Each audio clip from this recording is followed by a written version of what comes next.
What's up guys, it is Gnarly back with another Megami Tensei video. Now, in my last video, I addressed the question of whether or not Persona had killed Shin Megami Tensei, and that generated some great discussion. I'm really thankful to all of you for all the feedback that video got. But that topic actually blends into another topic that I've been wanting to cover for a long time as well, and another controversial topic in the Megami Tensei community. That is Persona even a part of Megami Tensei?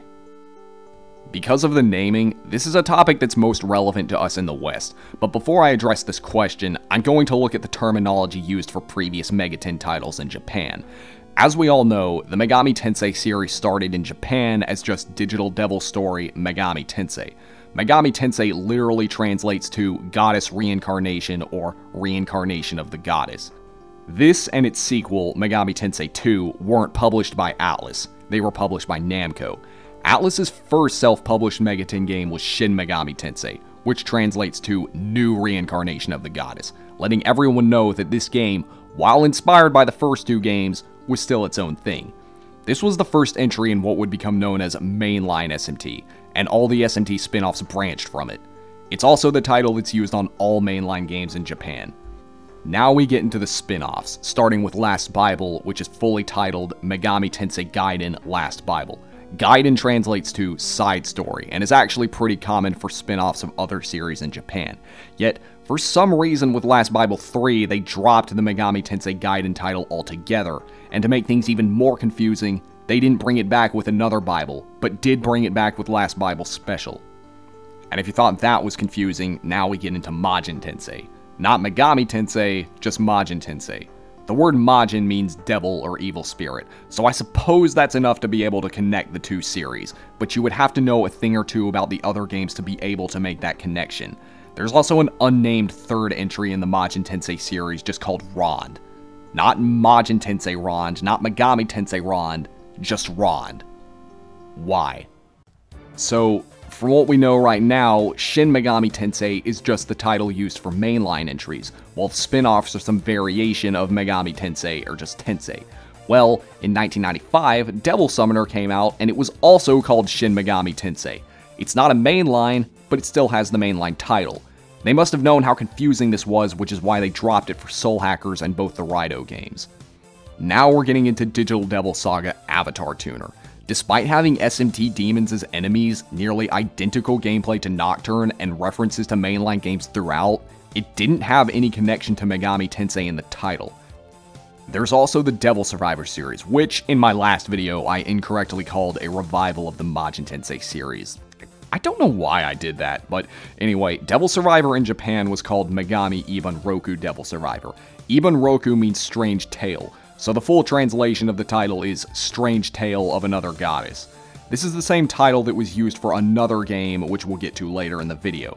For some reason though, Devil Survivor 2 dropped this title entirely and was just Devil Survivor 2, as if things weren't confusing enough. Let's not forget the Devil Children series. Every single title in this series in Japan had the Shin Megami Tensei title in it. Even the anime adaptations had it. This clearly wasn't mainline, but I don't know, maybe this was their way of advertising the series to younger audiences. And now we get to the standalone titles. First, we'll look at Jack Bros, an adventure game for the Virtual Boy. The full Japanese title was In the Maze of Jack Bros Hee-Ho. I don't know if the long title was because Atlus wanted to make a sequel and turn it into another spin-off series, but either way, this is the only entry. Kyoyaku Megami Tensei, which means Reincarnation of the Goddess, the Old Testament, is a remake of Megami Tensei 1 and 2, and it actually sounds pretty awesome when translated into English. Now we have Giten Megami Tensei, which translates to False Reincarnation of the Goddess. This is one of the lesser known games in the series and was released for the PC 98, and it's the only game in the series to receive an 18+ rating for having adult content. Yeah, there's an official Megami Tensei game with in it, but I'm getting off topic. Next is Card Summoner, which in my last video I also incorrectly categorized as part of the Devil Children series. And the main reason I thought this was because, just like Devil Children, it also had the Shin Megami Tensei title on it, on top of having a similar art style. But it's actually not, it's actually its own thing. Now, as much as I know some of you want to, we can't leave out Tokyo Mirage Sessions, called Genei Ibanroku Sharp FE in Japan. Genei means illusion or mirage, so the title translates to Strange Tale of a Mirage. And last but not least, we have Persona. The first Persona, just like Devil Survivor, was called Megami Ibanroku Persona in Japan, likely to make it clear that this was different from the other titles. Once again though, the sequel dropped this title altogether and was just called Persona 2 Sin. The same happened with Eternal Punishment, just called Persona 2 Punishment. At least in the Japanese titles, they still had their full English titles printed on the box art in English. I don't get it. Now we get into our most controversial one, Persona 3. Once again, it didn't have any extra title, it was just Persona 3. The box art didn't even have any Japanese text on it. Same happened with Persona 4 and 5. The same is true for the spin-offs as well. Now, before we move on, let's take a look at all these different spin-offs with their different titles, and just imagine being a MegaTen fan in Japan trying to get more into the series, and you have this mess looking down at you. Just thinking about it gives me a headache. With all the inconsistencies in the naming, you'd actually have to do research to know which game is part of which series. May not seem like a big deal now, but imagine doing this 20 years ago when the internet wasn't that common. I think it's worth mentioning that some of the titles that didn't use the Shin Megami Tensei title, such as Giten Megami Tensei, Kyu-Yaku Megami Tensei, and some of the last Bible games, were actually outsourced to other developers.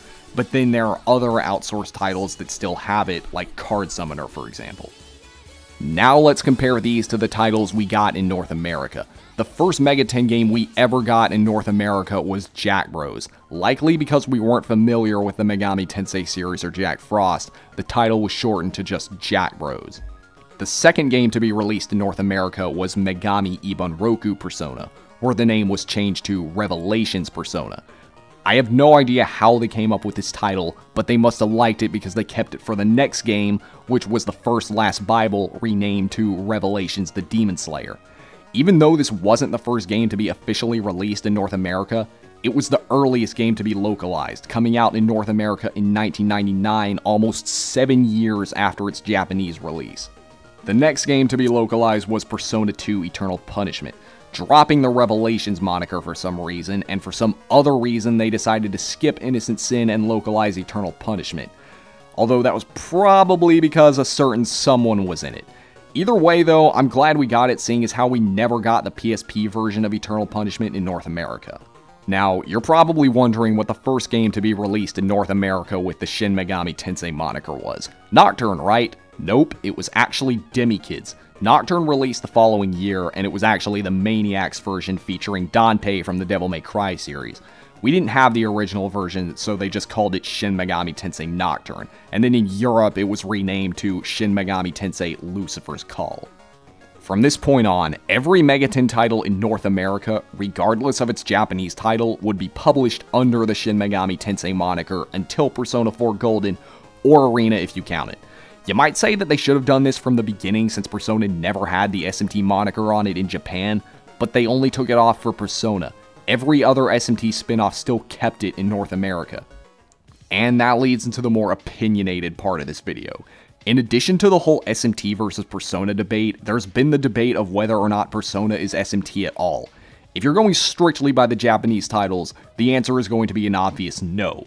Most fans also say no because Persona is more than capable of functioning on its own, and after 3, they barely have anything to do with the Megami Tensei series. I know I'm in the minority here, but I actually disagree. To answer the question of whether or not Persona and Megami Tensei are the same series, let's ask the same question about another similar franchise, Pokemon. Just like Megami Tensei, Pokemon is another franchise that involves collecting and summoning monsters, and also like Megami Tensei, it has dozens of spin-offs. You have the mainline Pokemon games, where you're a trainer that travels through whatever region you're in to build the best team possible and win the Pokemon League. Then you have the spin-offs, some with similar gameplay, and others being nothing like it. Yet all these games have the same Pokemon title on all of them. Why is this? It's these things. Yes, that's what all these games have in common. It's not the gameplay, it's not the story, it's the monsters. The same can be said of other monster collecting franchises like Digimon or Yu-Gi-Oh! Whether or not these games are canon or are set in different universes, whatever the gameplay or storylines are, they're all defined by the collectible monsters they use. And I think the same is true for all the MegaTen games, including Persona 3, 4, and 5. Now, I already talked about how confusing the terminology was for the Japanese titles. Because of it, I actually prefer how the North American games did it. Instead of having a bunch of games with ridiculous titles, they're all just collectively called Shin Megami Tensei. It makes things so much less confusing, and it makes sense because they all use the same demons. They may use them differently, but their designs and skills are largely the same throughout these games, and that's what makes them all Megami Tensei. Now, I've heard a lot of people say that Persona doesn't need the Megami Tensei moniker because it's different enough and more than capable of functioning on its own. I don't disagree, but if Persona were to completely dissociate itself from MegaTen, that would mean it would have to stop using SMT's demons as personas, and I don't know how to feel about that. Not only would I be afraid of what the new personas would look like, but from a continuity standpoint, after 6 games, it would be completely ridiculous. It would be like if one day Game Freak lost the rights to all 807 plus Pokemon and then had to start from the ground up. Either way, Persona is a series that has its roots in MegaTen, and it's the reason I and many other people were able to get into the Megami Tensei series in the first place. It made me a bit sad when I saw that they took the SMT title off Persona 5, and that's why I think the title should have something to connect it to the rest of the MegaTen franchise. Now, if you were to put Persona up against the rest of the MegaTen series and ask me which I prefer, the answer would be Megami Tensei, no doubt. Even if you were to put it up against just mainline, I'd still say SMT. I do love Persona, but I still consider it only a spin-off, and I don't think it can ever replace the rest of the Megami Tensei series. That's why I'm worried about the future of the franchise.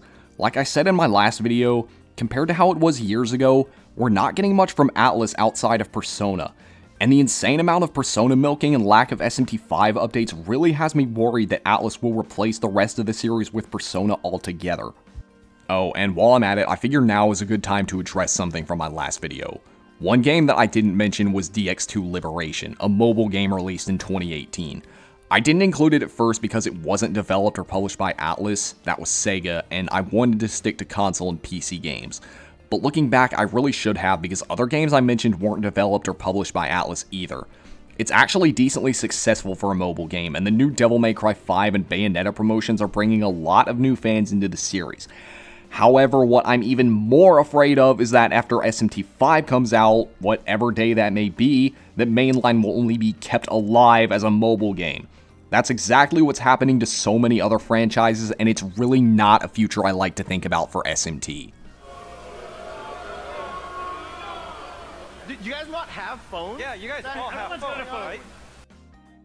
One thing I do like, though, is how those of us in the English-speaking world are getting new content in the way of fan translations. Last year, we finally got the long-awaited SMT If translation, followed by the Majin Tensei 2 translation, and earlier this year, the Last Bible translation for the Game Gear.